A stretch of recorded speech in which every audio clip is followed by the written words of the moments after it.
Fala, Movers! Bom, se você chegou nesse vídeo, provavelmente uma das dúvidas que pairam na sua cabeça é: meu Deus, eu vou colocar piso aquecido na minha casa e vou gastar uma fortuna em consumo de energia. Quando a gente fala de consumo de energia e aquecimento de piso, na verdade vamos falar de climatizadores, não é bem assim.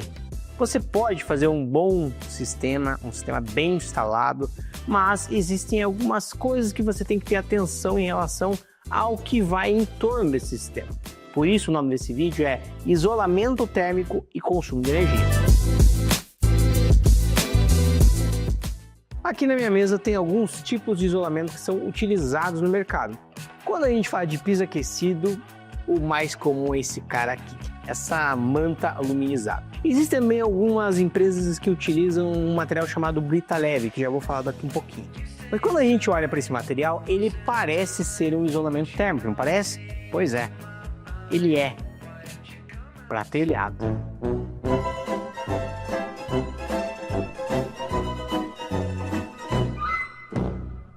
Faz sentido eu colocar um isolamento que foi desenvolvido para um telhado debaixo de um contrapiso para isolar o meu sistema de aquecimento?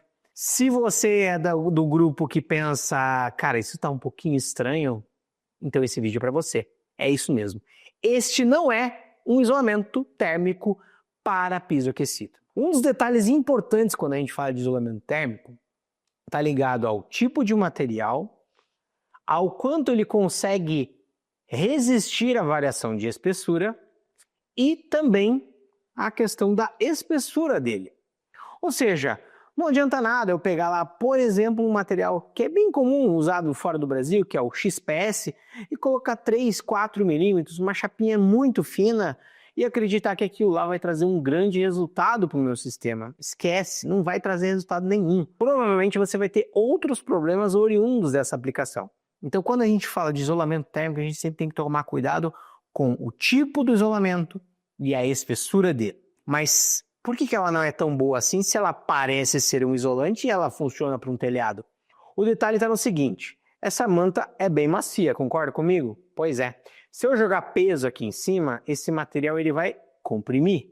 Se ele comprimir, o ar parado que faz esse material ser um isolante, ele vai embora. O ar vai embora, você não vai ter mais ar parado ali dentro. O resultado é, você vai ter uma lâmina aluminizada que não serve para nada, porque o alumínio ele só reflete o calor quando você tem ar ou vácuo que permite refletir. Quando você tem ali um material comum como um trapiso em cima, não tem reflexão. Então quando a gente olha para esse material e pensa, é um isolante térmico para piso aquecido? Não, ele não serve para piso aquecido de forma alguma. Ou seja, ele pode até isolar para telhado, mas para piso aquecido, porcaria nenhuma, beleza? Então... Mas nesse caso, então se não serve para piso aquecido, então aquela manta acústica que já vem no apartamento muitas vezes já seria o suficiente. Ah, essa pergunta, bom. Mantas acústicas. Esse material ele até parece com uma manta acústica. A diferença principal é que mantas acústicas não necessariamente serão materiais isolantes térmicos. Você já parou para pensar que aquele material ali que normalmente tem 5 milímetros, quando a gente olha para uma manta, tem manta que tem 3. Ou seja, se aquele ali não é isolante térmico, imagina a manta acústica. Outro material que o pessoal confunde bastante com isolamento térmico é brita leve. Esses materiais, assim como a manta aluminizada, são materiais muito baratos. Parecem muito interessantes quando a gente vai olhar pela perspectiva da obra. Fácil de transportar, custo baixo, opa, ótimo isolamento. Negativo, esse material é um isolamento acústico, mas não é um isolamento térmico. Tem um detalhe, nem sei se para isolamento acústico serve também, porque ele tem algumas peculiaridades. Eu vou mostrar uma foto aqui do que é um material, um contrapiso de brita leve, mas basicamente para você entender é o seguinte: brita leve. Quando a gente olha lá para um concreto, ou mesmo um contrapiso, uma argamassa de regularização, a gente fala, de forma geral, cimento, areia e pedra, e água, claro, ou cimento e areia quando a gente fala de argamassa de regularização e água. Quando a gente fala de brita leve, é geralmente um EVA moído ou um outro material leve. Esse material a gente substitui ou a areia ou mesmo a pedra ali presente no concreto. Geralmente é contrapiso, então a gente substitui a areia, não deve substituir toda a areia. E esse material vai transformar o nosso contrapiso, nossa argamassa de regularização, num material mais leve. Isso vai tornar ele um material mais isolante? Vai. Ué, mas você falou que ele não ia ser tão isolante assim? Pois é. Ele não é um isolamento térmico de fato, assim como a manta aluminizada. Ele pode até incorporar ali um pouco de resistência à passagem do calor, mas não é o suficiente para compensar os problemas que vêm junto, porque o EVA ele é um material industrializado e ele não tem boa aderência com o cimento. Agora pensa o seguinte, o seu pedreiro vai misturar isso daí com areia e cimento, e às vezes eu já peguei muita obra que o pessoal tira toda a areia e só coloca brita leve, ou seja, o EVA moído. Sabe o que vai acontecer com o teu contrapiso? Ele vai ficar totalmente fraco, porque o cimento é um ligante e a areia é o que dá resistência mecânica. Se eu coloco um material que não tem resistência mecânica no lugar da areia que daria, o que vai acontecer? Eu tenho um contrapiso que se eu der uma marretada nele, ele se desfaz inteiro. E é isso que acaba acontecendo em muitos casos. Eu até tive me lembro agora de uma situação numa obra onde eu peguei a furadeira e eu até brinquei com o construtor.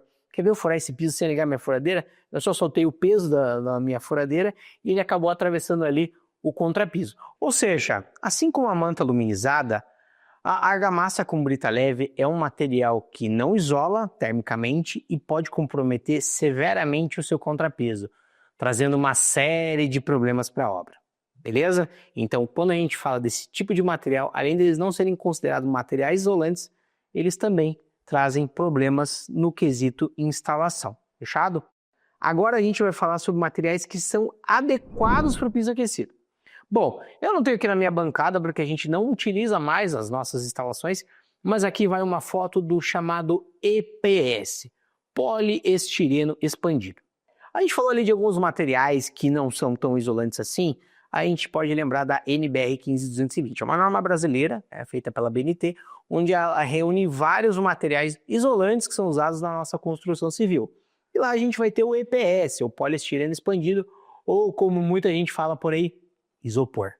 Claro, né? Não é um isopor de papelaria, tá? Só para você estar atento. Na verdade, são materiais de alta densidade, eles são preparados para esse tipo de aplicação. E o EPS é um excelente material isolante. Qual que é o problema do EPS? Bom, tem uma figurinha aqui do lado que a gente pode ver como ele é aplicado.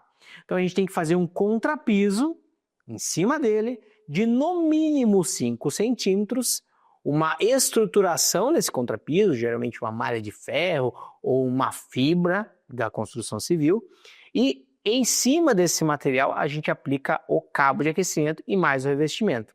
Então, se a gente considerar aqui uma espessura mínima ali para um bom isolamento térmico de 1 centímetro, 1 mais 5, a gente está falando de 6. Tem que se ter uma técnica muito qualificada para se aplicar esse material. Eu poderia aplicar um EPS ou o rival dele, que é o XPL, o poliestireno extrudado, sobre o contrapiso? Tem empresa que faz isso? Tem. Tem empresa que deixa até fresta entre as placas para fazer a aplicação desse material isolante. Olha, aí tem um problema um pouco delicado. Porque quando a gente fala de EPS ou XPS, são materiais que não têm boa aderência com uma argamassa. Esse material tem uma tendência muito grande a ficar solto ali. E as nossas argamassas, além do que a qualificação técnica de quem vai pôr esse material ali em cima do piso, a gente não sabe se eles vão ter uma boa familiaridade ou não, se vai ter boa aderência ou não, porque eles estão mais acostumados com revestimentos cerâmicos. Qual que é o risco? Você tem um piso que, além de ele estar flutuando, ou seja, está solto ali, ele poder soltar com o tempo. Então, assim, é um material isolante, mas eu gosto muito, sempre usei bastante o EPS nas obras. Não acho que é um problema usar o EPS, nem o XPS, que acaba sendo um material um pouco mais caro, mas você tem que cuidar ali com relação à parte de altura e também a gente fala ali com relação à parte de, quando a gente vai aplicar em cima do contrapiso, a questão de aderência, tá? Heather, mas aí você falou que a manta aluminizada, que é um muito tradicional no piso aquecido, não pode usar. Que a brita leve, que é uma coisa muito tradicional também, principalmente no Rio Grande do Sul, né? A gente vê bastante o uso da brita leve, também não pode usar. Sim. O XPS, que você falou que já usou, mas agora não pode mais usar também. O EPS também não pode usar, nada pode usar.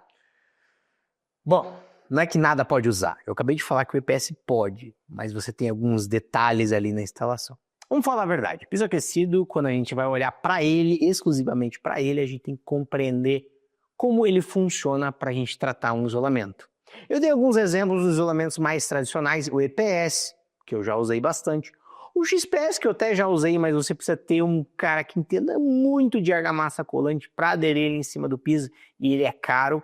E existem aqueles que o pessoal chama de isolamento térmico, mas não são não.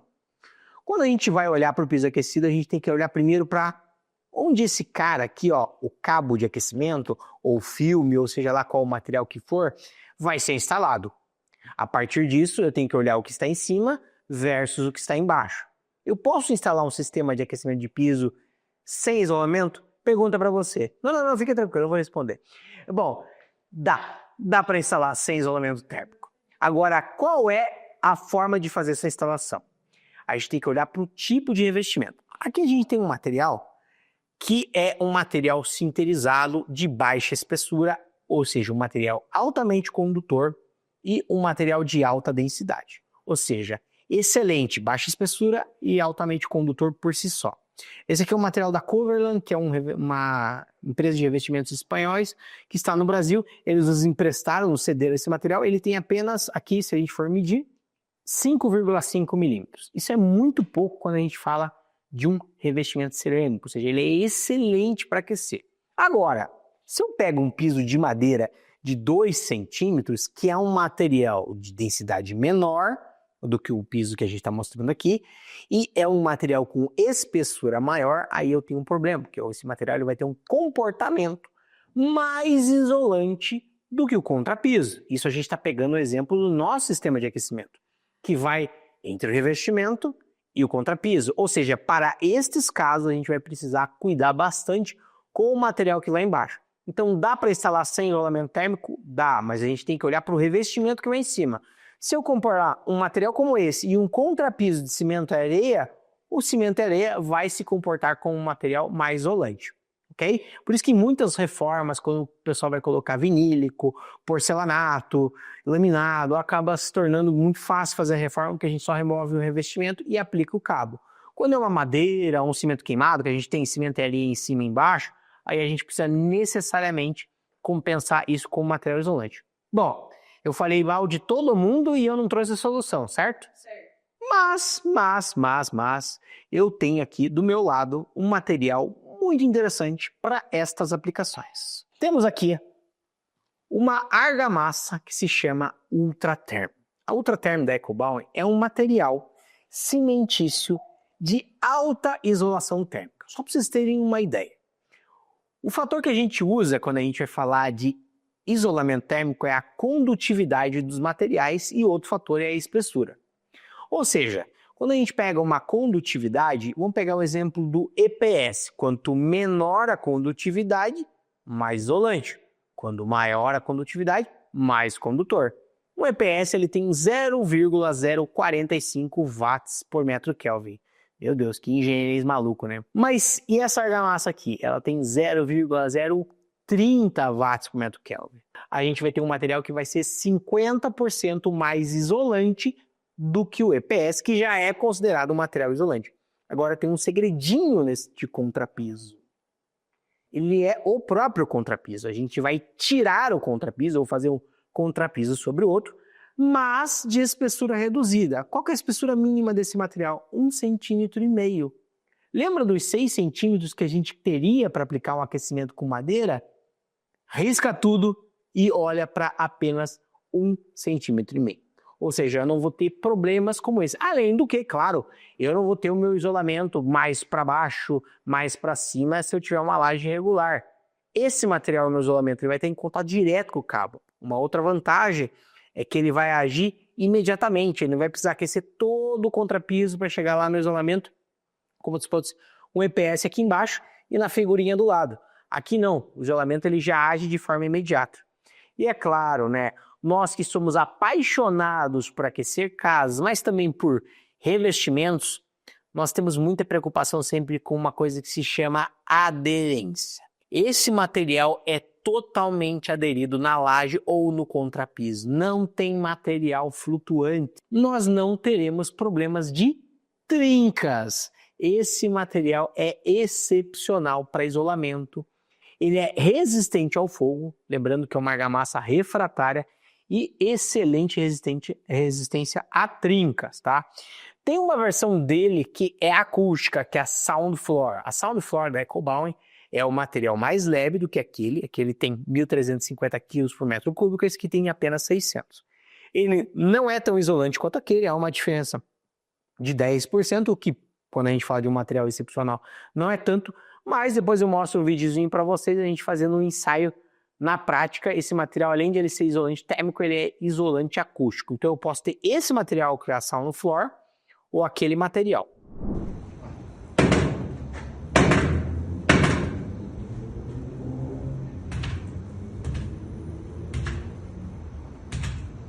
Beleza? Bom, a gente falou bastante de isolamento térmico para vocês entenderem que cabo ou sistema não resolve o consumo de energia. Agora a gente vai entrar para o tema principal, que é do nosso vídeo aqui. Consumo de energia, ele tem a ver com isolamento?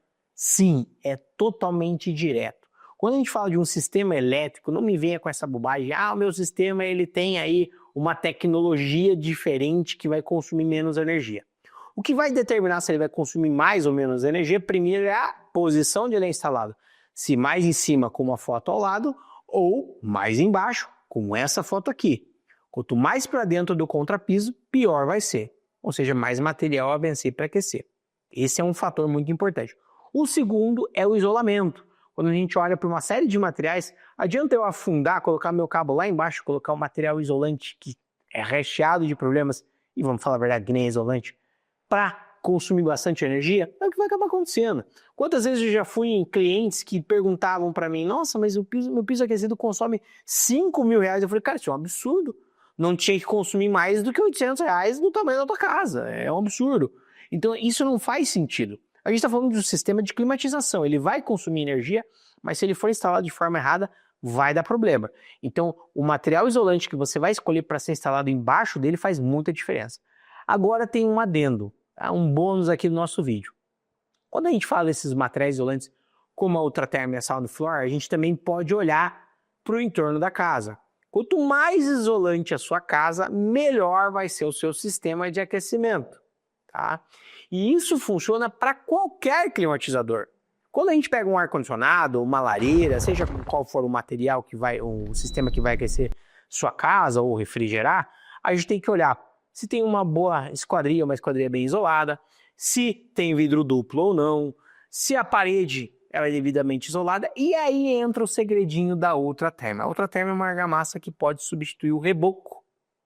Ou seja, eu vou pegar a minha parede, muitas vezes que não é tão bem isolada, não precisa ser uma parede dupla, eu vou aplicar ela na área externa e além de eu isolar o meu calor, ou seja, reter ali a energia térmica que foi gerada no ambiente, eu terei um benefício para os meus dias mais quentes. Já pensou você economizar energia também para o ar-condicionado? É assim que funciona a Ultraterm. Muitas pessoas aplicam a Ultraterm para isolar a temperatura externa da interna e até dispensando o uso do ar-condicionado, que por sinal acaba ressecando o ar. Piso aquecido sem uma casa bem isolada, ele vai funcionar mal ou pior do que qualquer outro sistema? Isso aí está errado, tá? Um comparativo sempre quando eu faço é que o piso aquecido ele é o sistema que melhor funciona quanto menos isolante o ambiente. Como assim? Você já deixou o seu carro no sol, um dia bem quente, principalmente quem tem banco de couro, e depois tentou entrar nele e sofreu para tirar aquele ar quente embora? Pois é assim que funciona um sistema radiante, ou seja, eu aqueço um objeto, esse objeto armazena o calor e ele vai desprendendo o calor aos poucos. Quer ver um paralelo? Pega um dia frio e liga o teu ar-condicionado do carro no quente. O que vai acabar acontecendo é o ar que está aquecido, não os objetos que estão ali. Se eu abrir a minha janela, o ar quente vai embora muito rápido. Por isso que quando nós usamos um material que é radiante, ou seja, eu armazeno o calor no revestimento e nos objetos que estão próximos a ele, eu tenho uma solução muito mais inteligente. Falei bastante. Falei de muita coisa aqui importante sobre materiais. Eu vou mostrar aqui uma tabelinha sobre tipos de piso e aonde se encontra o contrapiso, o material que vai embaixo ali do nosso sistema, para a gente sempre ter esse comparativo, qual que é mais isolante, qual que é menos. Eu sei que muita gente deve estar se perguntando, quando eu citei lá o vinílico, se ele não é um material isolante por ser borracha, mas a gente tem que lembrar que os vinílicos colados, eles têm baixa espessura, em torno de 2 a 3 milímetros, o que torna ele um material condutor. Viu como a espessura é muito importante? Por isso que quando a gente pega lá uma plaquinha de isopor, um XPS, um material super barato até, se a gente for trazer para o contexto da obra, pensando que é um material isolante, ele não vai servir para nada. Da mesma maneira que a manta ali, que tem uma espessura baixa e reduz mais ainda com o peso do contrapiso, ela vai se perder. Então, eu mostro aí para vocês diversos pontos. No final desse vídeo, eu vou mostrar um vídeo bem legal também, tá? Só para vocês verem, quando a gente está fazendo uma inspeção na obra e tem aquela manta aluminizada e o estado do contrapiso que está. Nós somos especialistas em piso aquecido. Portanto, se você quer aprender mais, segue nosso canal. A gente vai ter todo mês um conteúdo técnico e, claro, né, essas minhas brincadeirinhas aqui para a gente descontrair. Certo, Jaqueline? Certo, Eric? Então, bom, como todos concordaram, um abraço para vocês. Bora lá. Tá vendo aqui um cabo de silicone, né, instalado. Você pode ver que é um material extremamente fraco. Você pode marcar com a unha aqui, que ele marca o cabo. Extremamente frágil. Aqui, ó, o aterramento, a malha galvanizada, toda oxidada. Ela já perdeu bastante densidade. Ficou um material extremamente fino aqui. Além disso, a gente nota que tem um material isolante aqui embaixo. Pelo menos a premissa dele é para ser isolante, mas é um material que tem, além de uma espessura muito fina, causa o seguinte fenômeno no piso, né? Ó, piso extremamente oco, né? Tudo rachado. Esse é o resultado da aplicação de um material que não é feito para aquecer pisos, ou seja, um material instalado como um sistema de acumulação, oferece riscos, né, pela falta de um aterramento, o cabo extremamente fraco, o aterramento oxidado e o piso oco.